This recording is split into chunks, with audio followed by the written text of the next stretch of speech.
This sound comes from a half-mile from here, within the Maumee River. It's primarily that of walleye, recorded with hydrophones, which are underwater microphones. Now, I recognize not everyone makes audio recordings of fish, but there are many reasons one may do so. My interest stems from work as a composer and a strong concern for our environment. This evening, I'll play a variety of sounds for you, highlighting relationships between sustainability, interconnectivity, and what I call found composition. For me, the only thing on which we can rely are our responses and reactions. Everything affects everything. And we can notice this within a community and digging deeper globally. Now, I've noticed the fragile nature of our shared planet for some time, but at a certain point realized that bringing my own bags to grocery shop, for example, was only going to do so much. So the best solution for me that I found was to become vegan. Now this goes beyond my love of kale or my wallet, which is made of newspaper.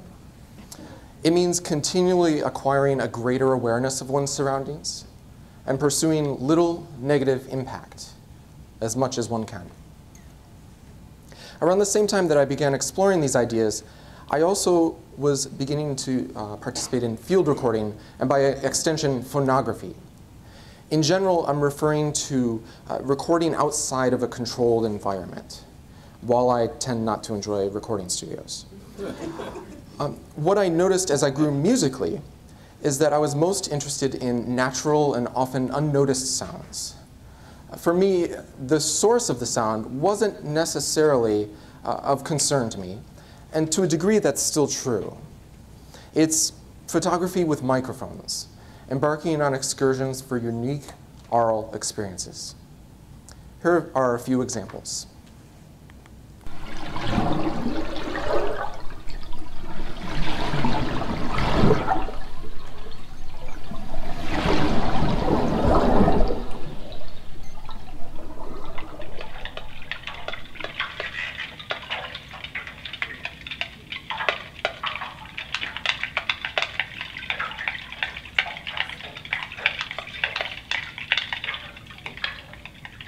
So water's a very recognizable sound. And if we dive in, then we can notice that this is a very complex sound as well. You also heard zebra mussels. Much of the aquatic life out there is actually relatively among the loudest on our planet.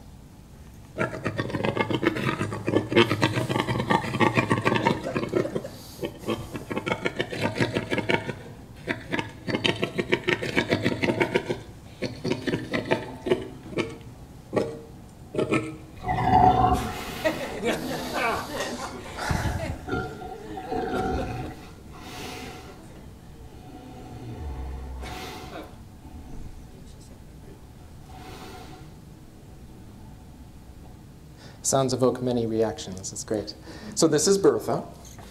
She is mother to much of the pork sold in northwestern Ohio. The second sleepy crew were actually saved from factory farms. And for some reason, I've recorded a lot of pigs recently. It's actually a really powerful sound. I really understand now why some motorcycles are referred to as hogs.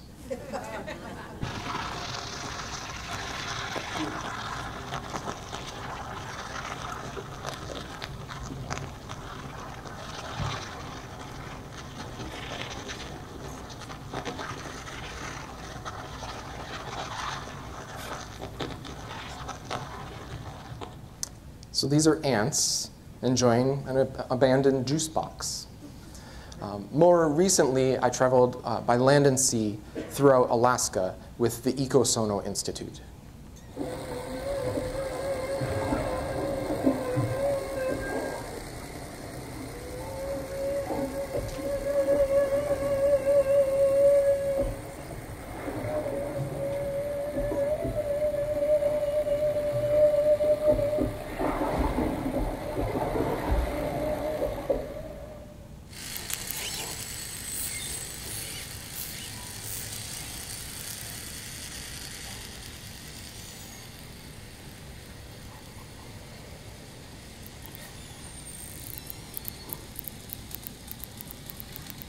So the vocalizations of these whales, humpback, then orca, may be beautiful to us.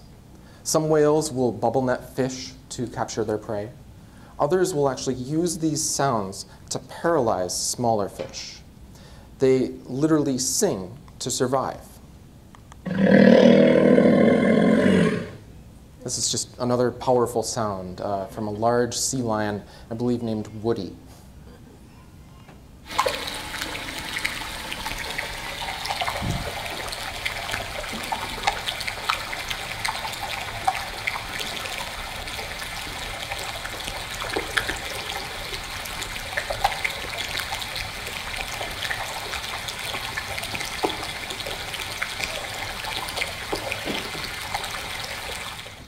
So much happening there.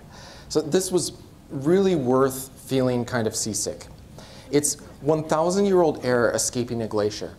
And as I was floating in and around this in a small boat, special microphones really weren't needed to hear something quite similar to what you just heard.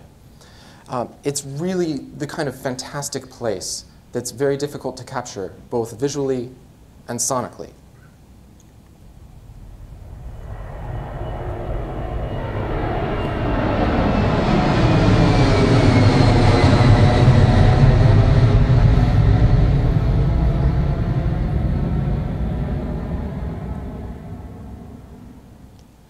So Alaska offered many spaces where the only human-generated sound that I could really discern was perhaps of my own.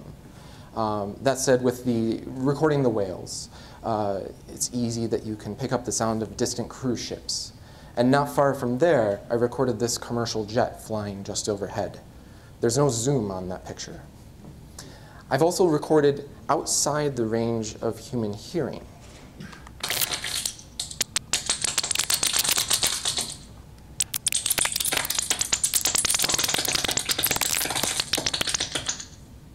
So you've first heard an evening bat, followed by a red bat.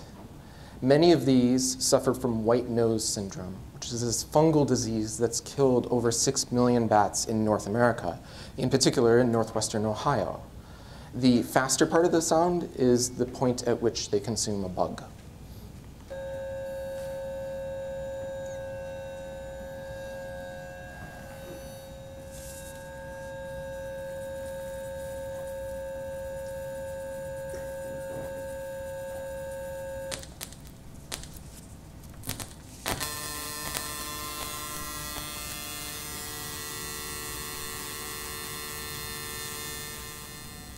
So these electronic sounds, in this case ATMs and power lines, really permeate our atmosphere. And something that we hear so frequently, we tend to ignore, right? In cases like this, where we can't technically hear these sounds, that doesn't necessarily mean that other species can't. So I've identified these sounds for you, and at times provided their names. I find them all inherently musical. Each touts unique rhythms, textures, pitches. We just have to take time to listen to them.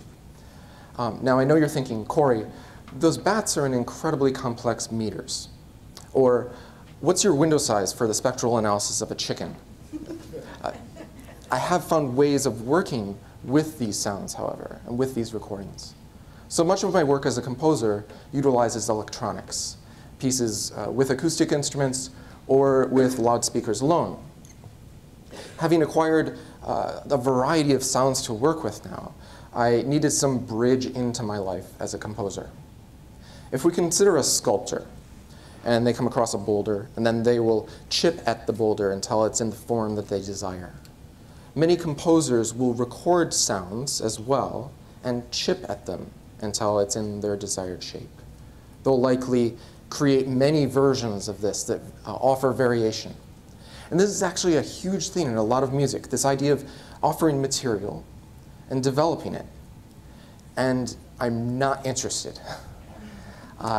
My artistic interests are much more with, here's the boulder, here are its unique features, and I'm going to leave it alone for the most part. And this is what I mean by found composition, the degree to which compositional decisions are surrendered to the incorporated environment. I actually have anxiety over making large compositional decisions that are merely my own. I mean, who am I? I'm musically interested in making as few decisions as possible, allowing what I record to dictate how a piece may unfold. One example is my piece, Veiled, a fixed media work, so there's no live human performer.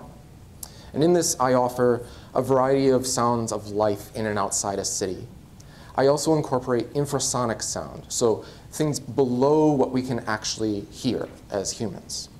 So there are points of the piece where we listen to the music, and other times when we feel it.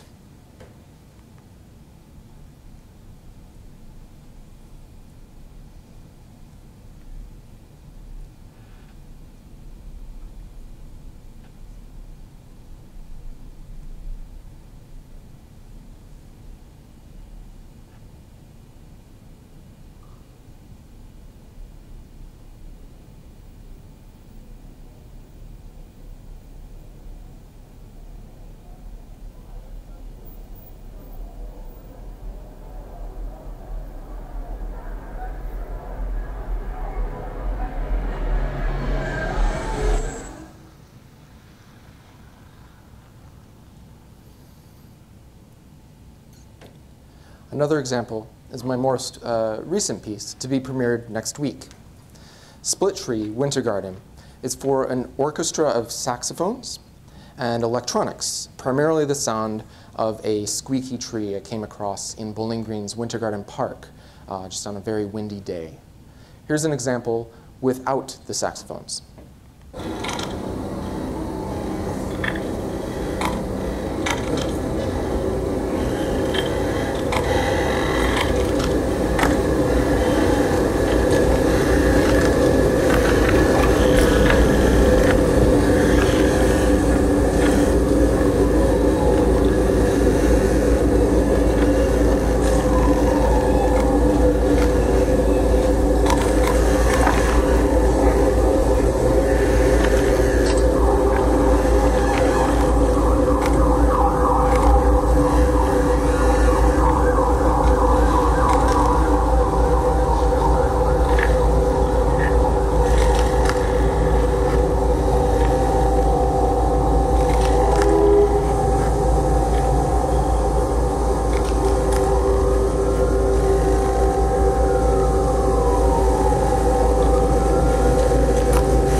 This tree, the wind, a dog that passed me at one point, everything out at that time determines what the saxophones play. I offer an additional layer of minimal interaction with the space by recording with a microphone inside the bass saxophone that you see pictured there. So as wind and sounds rush through the instrument and I push different keys as I'm listening to the space, I impose chords on the recording. Our presence is inevitable. In the end, I don't fabricate a melody or control the overall shape of the piece. It's a transcription of a physical space, just as it typically exists. So in many ways, my composing begins as I record. Having found a variety of intriguing sounds and initially just seeking them out for the way they sound, I have to acknowledge what it is that I record. By identifying these, I see a connection with my personal endeavors. And by preserving their identity as we hear them, this strengthens that idea. So for all sentient beings, or all recordings, I pursue little negative impact. I don't consider my work to be programmatic or some overt social statement. But I do notice an increased blur between my personal endeavors and my artistic life. Listening, I believe that we're afforded an opportunity to change our relationship with a space, to hear what is typically ignored, or to travel to a brand new or perhaps made-up destination. Listening can offer perspective not attainable through other senses. Musically and personally, I view all life as equal. Each sea lion, each whale, perhaps even the incessant mosquitoes in Alaska. To close, I want to offer one final recording. It's of someone expressing love and appreciation. Someone appreciating a given moment. He's actually got a really great outlook on life. He is not, however, human. In the end, we're all just earthlings.